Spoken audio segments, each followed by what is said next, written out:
Good morning students, this is Jiten Mishra. Today I am explaining class 7th English course book. Poem number 4, the name of the poem is Caged Bird. Okay, so first of all I will read the poem and after that I will explain the poem in Hindi. The free bird leaps on the back of the wind and floats downstream till the current ends and dips his wings in the orange sun rays and dares to claim the sky, but a bird that starts down his narrow cage and can seldom see through his bars of rage. His wings are clipped and his feet are tight, so he opens his throat to sing. The caged bird sing with fearful thrill of the things unknown but longed for still, and his tune is heard on the distant hill. For the caged bird sing of freedom. Okay. Now second stanza. The free bird thinks of another breach, and the trade winds soft through the sea's trees, and the fat bombs waiting on a dawn bright lawn, and his names the sky is his own. But a caged bird stands on the grave of dreams.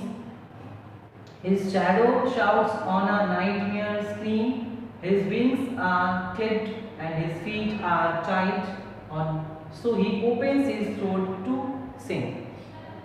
The caged bird sings with a fearful thrill of things unknown but long for still, and his tune is heard on the distant hill. For the caged bird sings of freedom.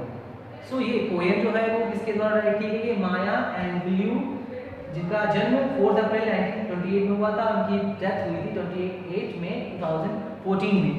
Was a famous American poet थी, मेमोनिस्ट and civil rights activist थी ये.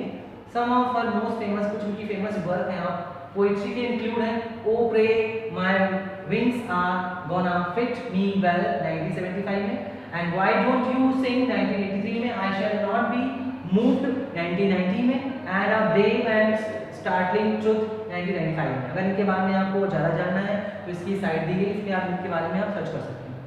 Now ये poem हम आपको हिंदी में बताते हैं. एक मुक्त पक्षी मींस एक फ्री बर्ड उछलता हुआ हवा में और उड़ता चला जाता है. जहां जहां तक बहाव होता है हवा का, वहां तक अपने पंख फैलाता है और जो नारंगी सूर्य है उसकी किरणों में जमाता चला जाता है. आकाश पर अपना अधिकार जमाता चला जाता है. लेकिन वह पक्षी जो करता है विचरण अपने सकरे पिंजरे में, और एक पक्षी है जो पिंजरे में बंद है, वो क्या करता है? कदाचित ही वह हो पाता है अपने क्रोध से बाहर, कदाचित ही अपने क्रोध से बाहर हो पाता है. काट दिए हैं उसके पंख, उसके पंख को काट दिया है. बांध दिए गए हैं पैर, और उसके पैरों को बांध दिया गया है. इसलिए खोलता अपना गला वह दान के लिए, इसलिए वह के पिंजरे में बंद होकर अपना गला खोलता है और गाना गाता है, सॉन्ग गाता है. गाता है पिंजरे का पक्षी भयाकुल स्वर में. वो भयाकुल में भय से युक्त अपने स्वर में वो पिंजरे में गाता है. गीत अज्ञात पर जिसकी चाह आज भी, उसकी यह धुन सुनाई देती है सुदूर पहाड़ी तक. उसकी ये धुन है वो बहुत दूर पहाड़ी तक सुनाई पड़ती है. कि पिंजरे का पक्षी गाता है मुक्ति का गीत, कि पिंजरे का पक्षी जो है वो पिंजरे से मुक्त होने के लिए गीत गाता है. मुक्त पक्षी का इरादा एक और उड़ान का, मुक्त पक्षी का एक इरादा है, उड़ने का इरादा है. और मौसमी बयार बहती मंद मंद, जो मौसमी हवाएं हैं वो बहुत धीरे धीरे चलती हैं. होती सरसराहट वृक्षों की, जिससे वृक्षों से सरसराहट की आवाज आती है. मोटी क्रमियां करती प्रतीक्षा सुबह चमकीले लवन में, और आकाश को करता हुआ अपने नाम. लेकिन पिंजरे का पक्षी खड़ा है अपने सपनों की कब्र पर. लेकिन जो पिंजरे का पक्षी है वो अपने सपनों की कब्र पर खड़ा है. दुस्सपनों की कराह पर चिपकती है और उसकी परछाई. काट दिए गए उसके पंख, बांध दिए गए उसके पैर, इसलिए खोलता अपना गला वह गाना गाने के लिए. गाता है पिंजरे का पक्षी भयाकुल स्वर में, भयाकुल स्वर में गीत अज्ञात पर जिसकी चाह आज भी, उसकी यह धुन सुनाई देती सुदूर पहाड़ी तक. कि पिंजरे का पक्षी गाता है मुक्ति का स्वर. ओके, नाउ इस चैप्टर का एक्सप्लेनेशन है. इन इंग्लिश में हम इसका एक्सप्रेशन करते हैं.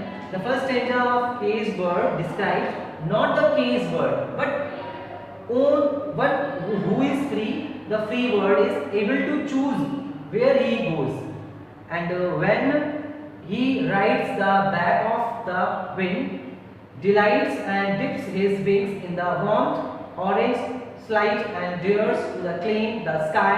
His life is depicted as joyous, carefree, broad, and full of possibilities. Now, the second stanza introduces the caged bird, creating a juxtaposition between the idyllic existence of free bird and the misery of the caged bird. The caged bird stalks his narrow prison, unable to overcome his abject anger at the being continued. He finds it difficult to see out of his cage and is trapped not only by ordinary bars but by bars of rage. He is surrounded by constant reminders of his narrow and oppressive life. Further, he is not only contained by the cage itself, his very body has been mutilated and bound to keep him in prison. His wings are clipped and his feet are tied. These passive birds contrast greatly with the active birds that define the free bird's joyful movements. The caged bird's captivity prevents him from flying freely, as his own nature demands. The only thing left for him to do is to open his throat to sing his pain and anger. In the third stanza, the caged bird sings with a fearful trill of a world he has never known. It is apparent that the bird has been caged for his entire life. Though true freedom remains unknown, this doesn't stop the caged bird from instinctively yearning for it. He knows there is a better life waiting outside his cage, and his cry for freedom travels far until it is heard on the distant hill. The caged bird's song and his longing for freedom and uncontainable despite his physical entrapment. Okay, now the fourth stanza turns again to the life of the free bird, further accentuating the contrast between the free bird's unrestrained roaming and the caged bird constructed existence in his mind. The free bird delights in the beautiful aspects of the world. He has full of access to soft breeze, seeing forest, and tasty fat worms on the morning lawn, all of the which are experiences the caged bird has never had. At the end of this list, the free bird names the sky his own. He is utterly free to take. Okay, so students, ये आपका जो इस chapter का poem है ये cage word, इसका ये आपका लेक्चर 1 वीडियो है. हम आपको लेक्चर 2 वीडियो भी इसी वीडियो में हम आपको बताएंगे. ओके स्टूडेंट्स, ये आपका चैप्टर केज वर्ड है. इसमें आपको कॉपी पर अपनी ये लाइंस जो मैंने राइट की हैं यहाँ पर आई थिंक 14 लाइंस हैं, इसको आप कॉपी पे राइट करनी है पोएम की. The free bird leaps on the back of the wind and floats downstream till the current ends and dips his wings in the orange sun rays and dares to claim the sky. But the bird that stalks down his narrow cage and seldom sees through his bars of rage, his wings are clipped and his feet are tied, so he opens his throat to sing.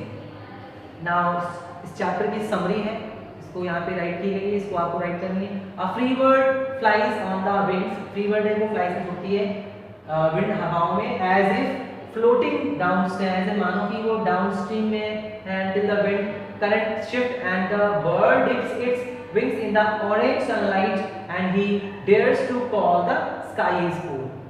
Now but the bird that moves angrily, लेकिन जो bird जो angrily क्रोधित गुस्सा से अपने move कर रही है एंड साइलेंटली चुपचाप है इन अ स्मॉल केज में, कैन बियरली सी थ्रू, देख रही है, either the cage birds are his own anger, his wings are cut, इसके पंखों को काट दिया गया है, so he can not fly, से वो उड़ नहीं सकती है, and his feet are tied, उसके पैरों को बांध दिया गया है, टुगेदर मींस एक साथ, सो ही ओपन्स हिज थ्रोट, इसलिए वो अपना गला खोलती है टू सिंग गाने के लिए।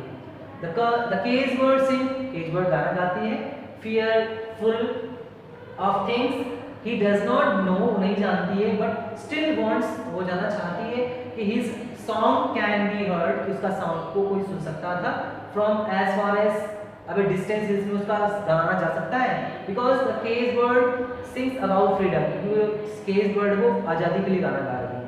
The free bird thinks, जो free bird है वो सोचती है about another breeze, एक दूसरी हवा के बीच के बारे में सोचती है, and about the global winds के बारे में सोचती है that blow from east, जो ईस्ट से चल रही है and ईस्ट से वेस्ट की तरफ चल रही है, and make the trees, और trees को बना रही है, साउंड निकाल रही है उसमें से, as if मानो they are singing, and he thinks, और वो ये सोचती है of the fat bombs waiting to be eaten on the lawns in the early morning light, and he says, और कहती है his own the sky से, but a cage bird, जो cage bird है, stands on the grave, अपने grave में वहाँ पर खड़ी हुई है, of his own dead dreams, अपने मरे हुए सपनों के साथ में, and his dreams self scream for the nightmare, and he has, his wings are trimmed down and his feet are tied, so he opens his throat to sing, सिर्फ अपनी throat गले को खोलती गाना गाने के लिए। The cage bird sings fearfully of things he does not know but still wants, and his songs can be heard from as far away as distant hills, because the cage bird sings about freedom. Okay, now इस chapter की word meanings हैं। Stalk means होता है to watch someone over a period of time, इस चीज को देखना है over a time। Clip क्या होता है, clip और cut something, मतलब clip बांध देना या काट देना किसी चीज से। Thrill में होता है to sing means गाना गाना, और play खेलना with a vibratory और quavering effects के साथ में।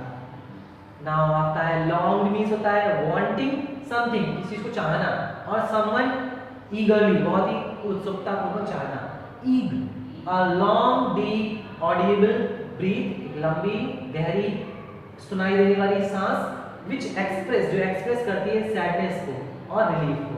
नेक्स्ट नाइटमेयर क्या होता है, फ्राइटनिंग ड्रीम, एक बहुत ही भयानक सपना, नाइटमेयर। नाउ इस चैप्टर से रिलेटेड कुछ क्वेश्चंस आंसर्स हैं। पहला क्वेश्चन इसमें, what does a free bird do while flying in the sky, what does the free bird do, जो फ्री बर्ड है जो आसमान में फ्री छोड़ा गया है, वो बर्ड क्या सोचता है, while flying in the sky, जो स्काई में वो फ्लाई उड़ रहा होता है।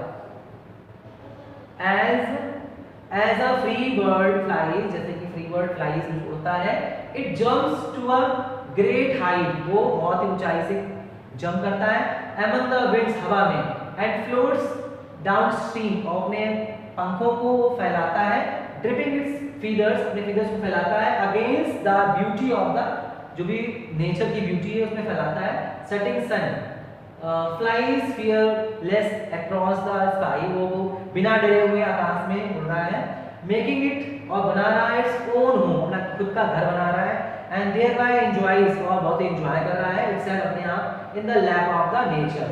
Okay, now इसमें सेकंड क्वेश्चन है, where can the song of the cage bird be heard, जो cage bird का सॉन्ग है वो कहाँ पर सुनाई दे सकता है। The song of the cage bird can be heard from a distant hill, but distant hills में सुनाई देना चाहिए, because it sings of freedom, कि वो आजादी का सॉन्ग गा रहा है। Now question number third, what does a free bird think about, free bird जो है वो किसके बारे में सोच रहा है, a free bird thinks about another beach, एक दूसरी बीच के बारे में सोच रहा है, and the trade winds, और trade winds के बारे में सोच रहा है, soft through the seen trees, जो ट्रीज को सॉफ्टनेस उसको हिला रहे हैं, चला रहे हैं। नेक्स्ट क्वेश्चन नंबर 4 है what is the state of mind of the caged bird. Caged bird की स्टेट ऑफ माइंड कैसा है व्हेन ही सिंग्स, वो गाना गाता है। एज अ केज्ड बर्ड सिंग, जैसे कि एक केज्ड बर्ड गाना गाता है, it longs for the unknown place, वो अननोन प्लेस के बारे में गाना गाता है। इट कुड नेवर ट्रेवल, जहां पर वो कभी ट्रेवल नहीं किया है उसने, to an constant things of gaining freedom from the captivity, अपनी आजादी से वो फ्रीडम चाहना चाहता है उस अननोन प्लेस जाने के लिए। नाउ इस चैप्टर से रिलेटेड कुछ रेफरेंस क्वेश्चन आंसर्स हैं। इसमें आपका पहला स्टेंजा, इसमें the free bird dot dot dot trees इसमें दिया गया है। इसमें जो पहला क्वेश्चन आपका है where do you think the free bird wants to go, आप क्या सोचते हो कि फ्री बर्ड कहाँ जाना चाहता है। The free bird wants to travel far and wide, जो फ्री बर्ड है बहुत दूर दूर तक जाना चाहता है, टू अननोन प्लेसेस, उन बिना अनजानी जगह पर जाना चाहता है, where it has never travelled before, जिसको उसने पहले कभी ट्रैवल नहीं किया हो। Now what luxuries do you think, कैसी लग्जरीज आप सोचते हैं कि फ्री बर्ड के पास होती हैं, लेकिन केज बर्ड के पास नहीं होती हैं। Free bird as the name suggest, जैसे कि फ्री बर्ड नाम सजेस्ट किया गया है, as the freedom to travel, उसको आज़ादी है ट्रैवल करने की, एंड स्टे, और ठहर सकता है, wherever it want, जहां पर वो चाहे, for any amount of time, whereas जबकि यह केज बर्ड जो है is deprived, वो वंचित है, of voluntary mobility, कहीं भी जाने के लिए वो वंचित है। it gets fed up hours, वो अपने घंटों को गुजार रहा है, या दिन के घंटों को गुजार रहा है, and dependent on the owner, और अपने जो ऑनर अपने मालिक पर डिपेंडेंट है। नाउ आपका नेक्स्ट संज्ञा है but R dot dot dot screen. इसमें आपका पहला क्वेश्चन है why do you think that all dreams of the cage bird are dead, आप ऐसा क्यों सोचते हैं जो केज बर्ड का जो बर्ड है उसके साथ अपने मर चुके हैं। All the dreams of cage bird are dead, सारे जो ड्रीम्स हैं केज बर्ड के वो मर चुके हैं। सिंस, कब से मर चुके हैं, since it has lost its independence, जब से उसने अपनी आजादी खो दी। To roam about freely according to the its will, अपनी इच्छा के अनुसार जहां भी घूमता था उसने अपनी आजादी को खो दिया है, तब से उसके सपने जो है वो मर चुके हैं। Why is the life within the cage bird similar to a nightmare for him? Why is the life, जो लाइफ है उसकी within the cage, केज में पिंजरे में सिमिलर है, एक जैसी है, nightmare for him, जैसे कि नाइट में कुछ डरावना सपने के समान है। Life within the cage is monotonous, जो लाइफ है केज की उसकी मोनोटोनियस है, एंड पेनफुल है, दुख से भरी हुई है। फॉर द केज बर्ड के लिए the captivity and the endangered pain, जो भी उसका एंडेंजर्ड डरावनी पेन है, दर्द है, हैव बीन डिस्क्राइब, इसमें डिस्क्राइब किए जा चुके हैं एज अ नाइटमेयर के रूप में। एक्सपीरियंस थ्रू, जिसका एक्सपीरियंस होता है, which the bird goes every day, जो वो बर्ड डेली उसको क्या करती है, उसके लिए जाती है, काम करती है। सो स्टूडेंट्स, ये आपका जो केज बर्ड पोएम 4 है क्लास 7 की, इसका ये फुल एक्सप्लेनेशन है। इसमें मैंने आपकी पोएम को, उसके रेफरेंस टू कॉन्टेक्स्ट को, क्वेश्चन आंसर्स को, उसकी समरी को, वर्ड मीनिंग सारा इसमें मैंने एक्सप्लेन कर दिया है। अगर इस वीडियो में अगर आपको कोई भी डाउट या कोई भी कंफ्यूजन अगर आपको लगता है तो मुझसे मेरे व्हाट्सएप के नंबर से कंसल्ट कर सकते हैं। Okay, thank you.